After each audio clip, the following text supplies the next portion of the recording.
Boa tarde.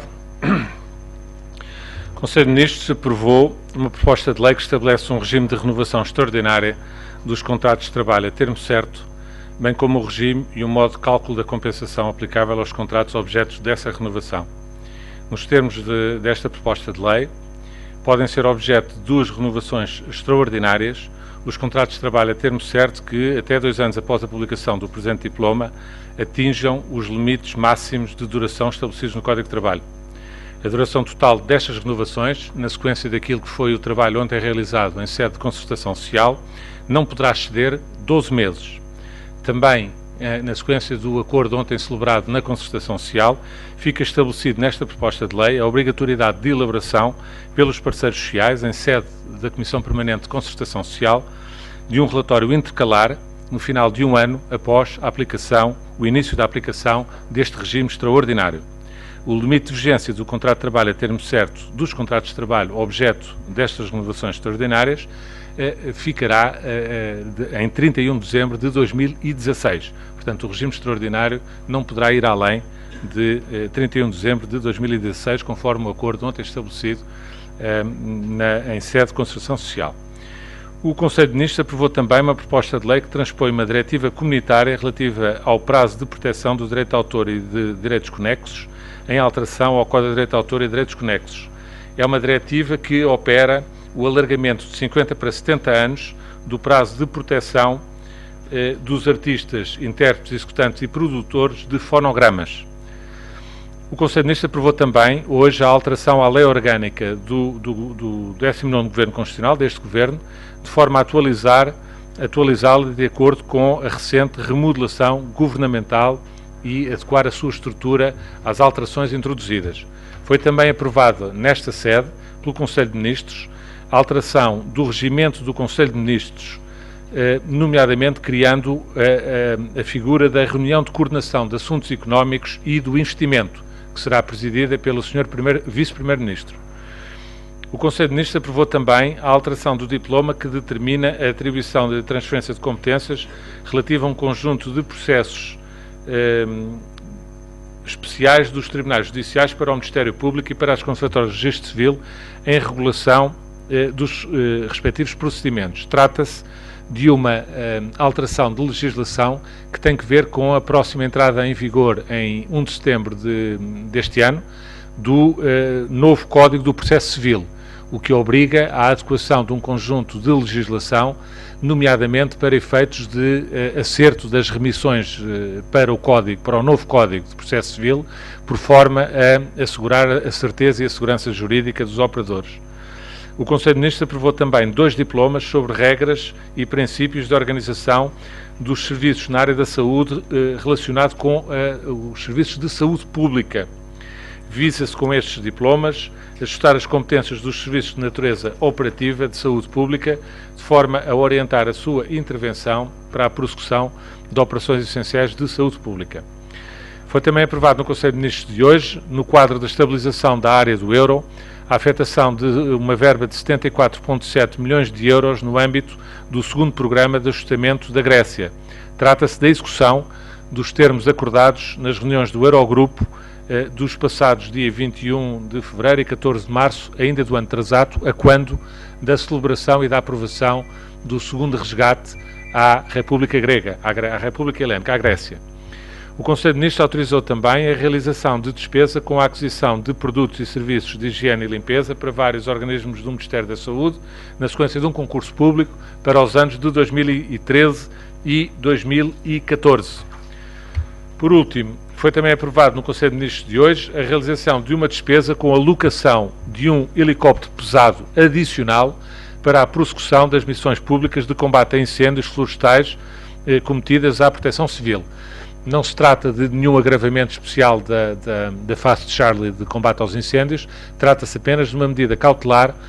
Como os senhores jornalistas estarão recordados, um dos helicópteros pesados, ainda na campanha do ano passado, caiu, ficou inutilizado, e a recuperação desse helicóptero tem demorado mais do que aquilo que era previsível contratualmente, e por uma questão de cautela, o Ministério da Administração Interna entendeu avançar desde já para a locação de um helicóptero durante esta fase dos incêndios que possa substituir aquele que não pôde ser reposto na sequência do acidente do ano passado.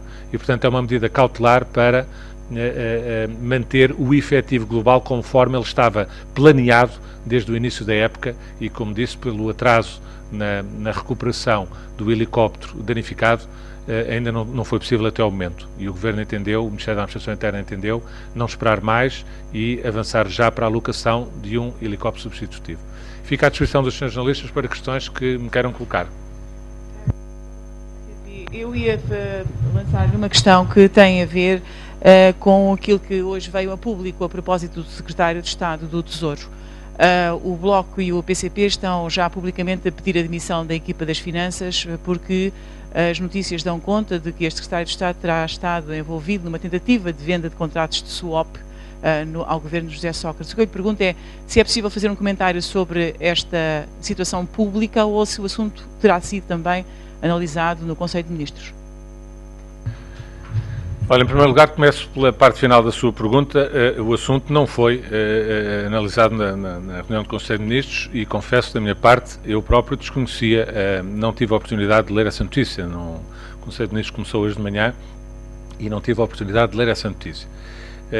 Mas o que eu lhe posso dizer, tomando como boa a informação que me está a dar, o que eu lhe posso dizer, obviamente, é que o inquérito às swaps decorre em sede da Assembleia da República e da Comissão de Inquérito e não em sede do Conselho de Ministros, e, portanto, nunca seria uma matéria analisada no Conselho de Ministros. Quanto ao pedido de demissão que me diz que terá sido formulado já para alguns partidos da oposição, eu já perdi conta às vezes que os partidos da oposição têm pedido nos últimos meses a demissão do Governo e de membros do Governo e, portanto, não adiantaria nada sobre esse assunto. Esse é um assunto, penso eu, de natureza parlamentar e que deverá ser tratado no âmbito do Parlamento.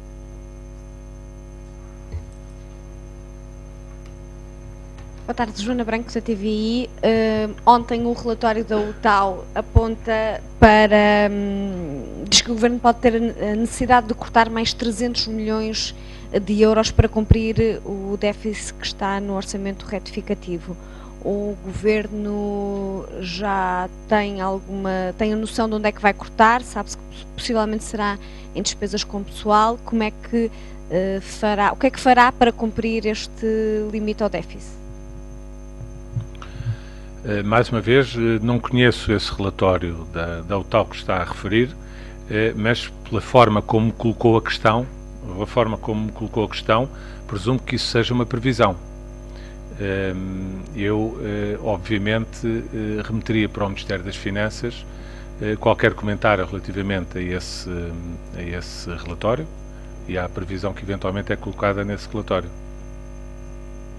A previsão é com base nas análises que foram feitas mês a mês até esta altura e que, tendo em conta que ainda não foram contabilizados, ainda não foi contabilizada a despesa que virá do subsídio de férias a pagar em novembro, existe, portanto, estes 300 milhões que serão necessários poupar.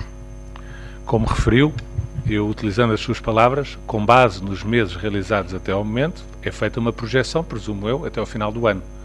E isso chama-se uma previsão. Essa projeção é uma previsão. Eu, de qualquer maneira, como lhe disse, não é assunto que tenha sido tratado no Conselho de Ministros, e qualquer comentário relativamente a esse relatório da UTAU eu remetia para o próprio Ministério das Finanças, que é quem faz, como sabe, o acompanhamento da execução orçamental e o controle da execução orçamental.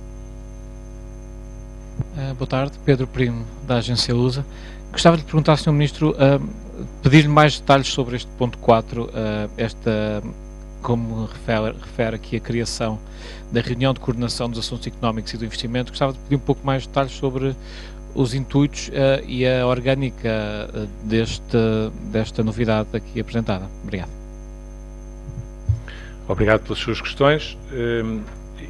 O principal intuito, como foi anunciado pelo Sr. Primeiro-Ministro quando da remodelação governamental, tem que ver com um impulso grande que se pretende dar fundamentalmente à facilitação do investimento e portanto, o crescimento económico e o relançamento da atividade económica, fundamentalmente balizado, obviamente, pelo reforço e pela agilização das operações de investimento. Esta novidade, como lhe chamou, esta alteração no modo de funcionamento interno do Governo, prende-se também com a anunciada pelo Sr. Primeiro-Ministro intenção de atribuir ao Sr. Vice-Primeiro-Ministro coordenação política na área exatamente dos assuntos económicos e ligados ao investimento. A composição que vai ter, a ideia é esta entidade, esta reunião de coordenação dos assuntos económicos e do investimento, é uma entidade preenchida apenas por membros do Governo, é presidida, como referi, pelo Sr. Vice-Primeiro-Ministro e é participada por 14 secretários de Estado, todos eles ligados às áreas económicas e do investimento nos vários ministérios, e também com a participação de eu próprio, do Ministro da Presidência e dos Assuntos Parlamentares e do Ministro da Economia.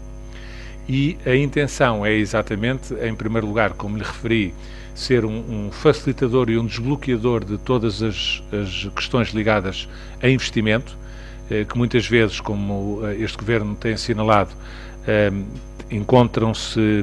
este Governo tem vindo, entre outras situações, a desbloquear projetos de investimento, em alguns casos com mais de 10 anos de análise e de apreciação nos vários meandros da administração pública e nos vários departamentos do Estado.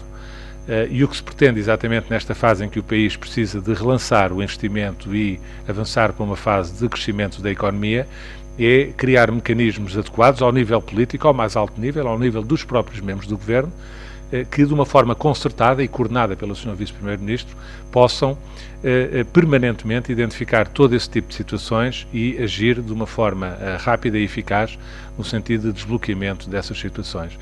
A periodicidade de reunião desta estrutura vai ser quinzenal, vai reunir quinzenalmente aqui na presidência do Conselho de Ministros e associada ao trabalho desta reunião de coordenação, uma vez em cada 2 meses haverá um Conselho de Ministros com a agenda especificamente dedicada aos assuntos económicos, em resultado da preparação de assuntos e da canalização de propostas político-legislativas que possam ser dinamizadas nesta reunião de coordenação dos assuntos económicos. O Conselho de Ministros, uma vez em cada 2 meses, terá uma agenda especificamente dedicada aos assuntos económicos também.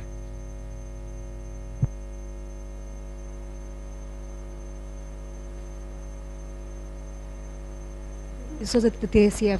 Gostava de saber se, no seguimento da proposta que o Primeiro-Ministro fez no Parlamento ao Partido Socialista para a reforma fiscal, se por este Conselho de Ministros passou alguma conversa sobre essa matéria, nomeadamente se ficou marcado algum convite especial ao Partido Socialista, ficou para alguma reunião, ou, se em sede parlamentar, poderemos esperar no recomeço dos trabalhos alguma iniciativa dessa matéria a propósito da reforma fiscal.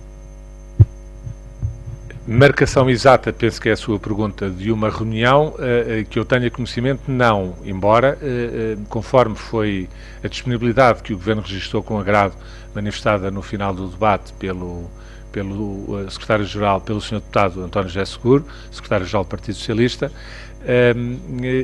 deve ser concretizada, em princípio, de acordo com as próprias palavras do Partido Socialista, em sede parlamentar. E, portanto, eu presumo que a marcação de eventuais reuniões de trabalho ou de concertos sobre a matéria deverá decorrer na própria sede parlamentar. Mas eu não tenho conhecimento se existe alguma marcação já realizada entre, nomeadamente, as lideranças dos 2 grupos parlamentares, até porque o debate, como sabe, ocorreu há menos de 48 horas e, portanto, ainda não tenho nenhuma indicação expressa sobre isso. Agora, o que lhe posso reafirmar é, obviamente, a intenção firme do Governo, quer nestas matérias, quer em todas as outras matérias que, ou por se tratarem de medidas estruturais de médio prazo, que vão para além, que se estendem para além da legislatura e que será algo que o país terá que manter, uma disciplina que o país terá que manter no período pós-Troika, após o término do programa de ajustamento e de assistência, quer sejam medidas como as medidas que têm a ver com a estabilidade do nosso regime fiscal, o que é uma medida essencial para o fomento do investimento e o relançamento da economia.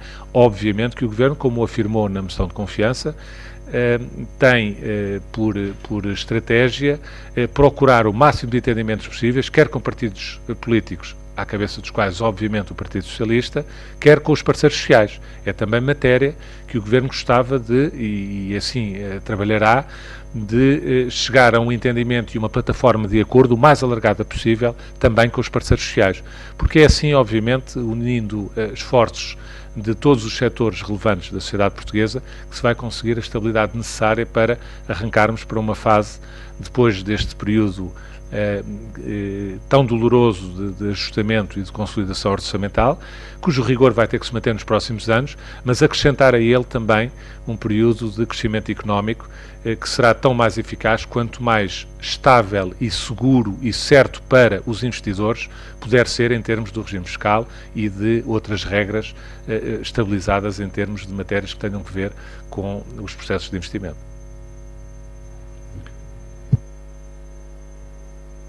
Se não tem mais perguntas, então, muito obrigado e uma boa tarde.